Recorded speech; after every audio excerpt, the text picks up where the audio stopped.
Trump ने शहबाज शरीफ और आसिम मुनीर की गर्दन मरोड़ के पहले तो उनको पीस बोर्ड पे बैठाया बिकॉज कोई और बैठने को नहीं था। सिर्फ मजाक या मज़ाह नहीं है, ये एक चौंका देने वाली हकीकत है। ये आपने गलती की है, इसको माने या ना माने, इसको आप डिफेंड करते रहें, करें डिफेंड इसको। ये डिफेंडेबल नहीं है, इसका दफा मुमकिन नहीं है इस फैसले का। और पहले भी ट्रंप ने आपको धोखा दिया। एक ही तरह के गर्दाब में फंसे हुए दिखाई दे रहे हैं। अमेरिका की तरह सिचुएशन डिफरेंट है, पाकिस्तान की अलग है। पाकिस्तानी मिलिट्री जनरल्स इस वक्त शदीद प्रेशर में हैं और अपना वो प्रेशर उतारने के लिए कई बार आप करना कुछ चाहते हैं, दिखाते कुछ हैं और होता कुछ और है, क्योंकि आप जो दिखा रहे होते हैं वो होता नहीं है। ट्रंप ने शहबाज शरीफ और आसिम मुनीर की गर्दन मरोड़ के पहले तो उनको पीस बोर्ड पे बैठाया बिकॉज कोई और बैठने को नहीं था। बाय द वे, ये जो पीस बोर्ड जो है वैसे भी उसकी हालत खराब है, कोई ज्वाइन नहीं कर रहा, कोई आ रहा नहीं है और ट्रंप ने कनाडा को विड्रॉ कर लिया है। सबसे बड़ी चीज ये है कि none of the P5 nations have joined it. तो जितने भी पप्पू लप्पू टप्पू टाइप कंट्रीज पीछे खड़ी हुई हैं, they are at the end of it, कोई IMF के लिए खड़ा है, कोई किसी पैसे के लिए खड़ा है, किसी पर्सनल को किसी को वहां पर पैसे दे दिए, something like that is been taking place. Anyways, Pakistan की बात करते हैं। कल हमने देखा जिस तरह से शहबाज शरीफ एकदम ही करके ट्रंप के सामने खड़ा हुआ था और वहां पर आसिम मुनीर भी खड़ा हुआ था। By the way, bullet proof jacket पहन के फिर से पिछली बारी बहुत कॉल आउट किया तो इस बारी थोड़ी पत्ती वाली पहनी हुई थी, but he was nonetheless wearing a jacket inside. तो काफी ये पूरा इसमें ड्रामा चला जहां पर पाकिस्तान को यहाँ पर ये गाजा बोर्ड ऑफ पीस के अंदर बैठने को मौका मिला। उसके बाद हम देखते हैं कि भैया अब तो रूमर्स ये आने शुरू हो गए कि भाई पाकिस्तान के ट्रूप्स भी रेडी हैं और यहां तक कि आप देखेंगे पाकिस्तान के मिलिट्री एनालिस्ट जो हैं इस टाइम पे, दे आर ट्राइंग टू, तो मतलब put a lipstick on a pig, trying to say कि नहीं नहीं ये तो एकदम ठीक है and everything is fine. And आप यहाँ पर देखेंगे you will actually see them trying to justify and saying कि भैया पाकिस्तान की जो फौज है ना वो एकदम इजराइल जैसी ही है, ठीक है। And this is something that they are trying to do for the internal audience की कहीं ना कहीं कुछ ना कुछ एक जस्टिफिकेशन मिले। एनीवेज, थोड़े से बैकग्राउंड पे जाते हैं। देखिए, एक पूरी तरह से आप इसको देख, जब ये जो ट्रंप ने जो भी चीज करतूतें करने की कोशिश करी है, this is not been easy for him to get the countries together.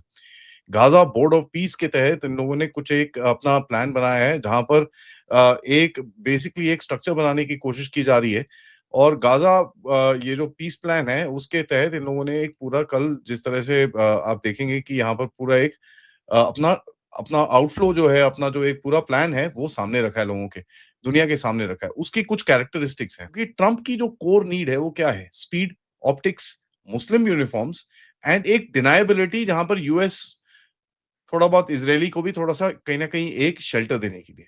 तो पाकिस्तान ये बिल एकदम फिट करता है, इंडोनेशिया ये बिल एकदम फिट करता है, बट इंडोनेशिया को कोई टेंशन नहीं है, वो वैसे भी थोड़ा सा दिस थिंग है, थोड़ा सा ओपन है। पाकिस्तान यहाँ पर फंसता है आगे। पाकिस्तान के पास फोर्सेस तो हैं ही, UN पीस कीपिंग की हिस्ट्री है, सुन्नी है, नॉन अरब है, फाइनेंशियली डेस्परेट है और मिलिट्री लीडरशिप जो है इसकी, आसिम मुनीर एंड उसके बाद जो सिविलियन लीडरशिप है, ये कहीं ना कहीं रजीम सर्वाइवल की बात पे आ चुके हैं। सो ट्रंप ने जब इन लोगों से बात करी, इन लोगों ने yes sir 3 bags full sir कर दिया। लोग कहते हैं आसिम मुनीर ने वॉलंटियर किया, कई लोग कहते हैं भाई उसको खींच लिया गया। Either ways they have to be smart enough to realising कि भाई ट्रंप को क्या चाहिए था एंड अगर जाके उसके साथ जाके बैठोगे तो and of it you will and up giving that, क्योंकि आपके पास इतना दम तो है नहीं अपने बलबूते पे खड़े होने के लिए। अब एक जो डॉक्यूमेंट निकला है इंटरनेशनल स्टेबलाइजेशन फोर्स का, उसके अंदर ये कहा जाता है कि जो भी वहां पर होगा, जो भी चीजें होंगी, that will basically be under the command of the Israelis on the ground. क्योंकि इस टाइम पे देखिए, whatever you say, Israel ने पूरी तरह से इस एरिया को ऑक्यूपाई करा हुआ है, ठीक है। नाउ अगर इसने पूरी तरह से ऑक्यूपाई करा हुआ है तो Pakistani soldiers will have to work, जो इनको काम करना पड़ेगा क्लोज कंसल्टेशन एंड कोऑपरेशन के साथ करना पड़ेगा, ठीक है। तो ये एक बड़ी इंटरेस्टिंग चीज है क्योंकि Pakistan does not recognise Israel. तो यहां पर आके गच्चा भी फंस जाएगा। और ये आपको याद ही होगा, थोड़े टाइम पहले भी पाकिस्तान में TLP का काफी प्रोटेस्ट हुआ था जिसमें गोली वोली चला के इन्होंने उस टाइम पे तो ठंडा कर दिया, लेकिन अभी रूमर्स ये भी निकल रहे हैं कि भैया दोबारा से ये प्रोटेस्ट होगा। सो दिस होल थिंग के अंदर अगर आप इसको देखेंगे, भाई पाकिस्तान को मैंडेट किसी ने नहीं किया, बट पाकिस्तान के पास कोई ऑप्शन नहीं है। सुनने में तो ये भी आ रहा है कि भाई कोर कमांडर्स की वहां पर मीटिंग शीटिंग हुई है। कोर कमांडर्स की मीटिंग के अंदर इन्होंने बोला जी चलो ठीक है, कुछ पैसे वैसे मिल जाए तो चलेगा यार, हम भेज देते हैं बंदे। और एवरेज में जो पता चल रहा है $3500 से $4000 पर ट्रूप इनको मिल रहा है। दोस्तों, एक बहुत बड़ी खबर है पाकिस्तान से और आज हम कैप्सूल में उसी को डिस्कस करेंगे। ये खबर सिर्फ पाकिस्तान की नहीं है, मिडल ईस्ट की खबर है, जिसको हम लोग वेस्ट एशिया बोलते हैं, अमेरिका की खबर है, और ऐसी मुख्तलिफ खबरें हैं जो जाके पाकिस्तान में टर्मिनेट होती हैं।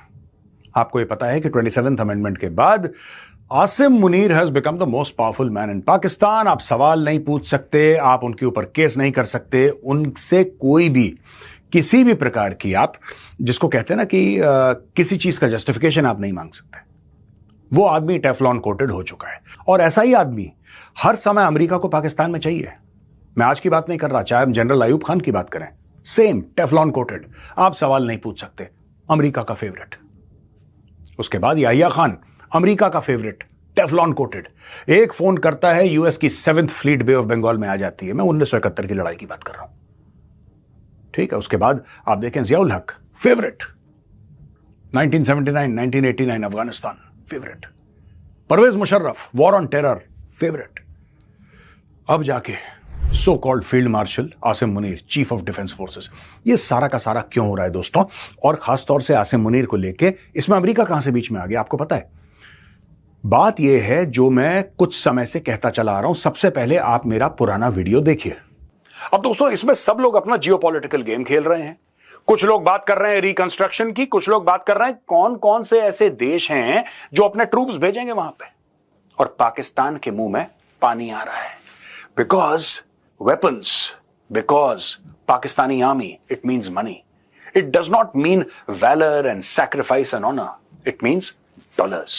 हर एक पाकिस्तानी आर्मी वाले जो जनरल हैं या इनके जितने भी सियासतदान हैं, पॉलिटिशियंस हैं, सब ने अपनी छाती पे QR कोड पहन रखा है। आप फोन से UPI से पेमेंट करो, आपकी मर्जी का काम करेगा।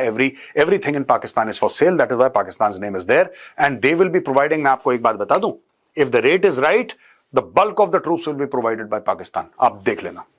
मैं आज आपको बता रहा हूं, जब ये फोर्स बनेगी और जब पाकिस्तान इसमें इन्वॉल्व होगा, the majority of troops, it could be 20%, 30%, 40%, I don't know the percentage, but the maximum troops will be provided by Pakistan. Maximum. दोस्तों, मेरे पुराने वीडियो में साफ मैंने एक बात बोली है।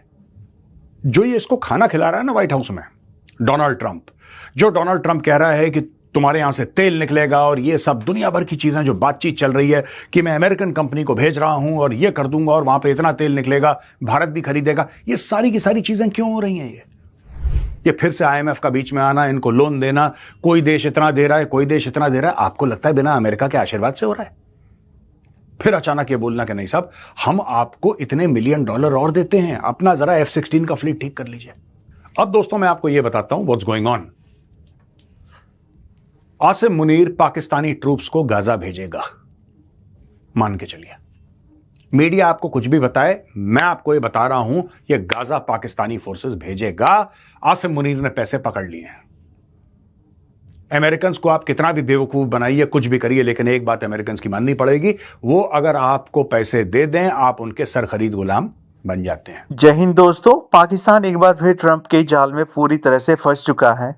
पूरा पाकिस्तान खुश हुआ था जब आसिम मुनीर को ट्रंप ने व्हाइट हाउस बुलाया था और साथ में खाना खिलाया था। लेकिन अब आसिम मुनीर और शहबाज शरीफ को समझ आ रहा है कि ट्रंप ने जो जाल बिछाया था उसमें पाकिस्तान बुरी तरह से फंस चुका है और अब पाकिस्तान ट्रंप के इशारे पर इजराइल के आगे सलामी देगा।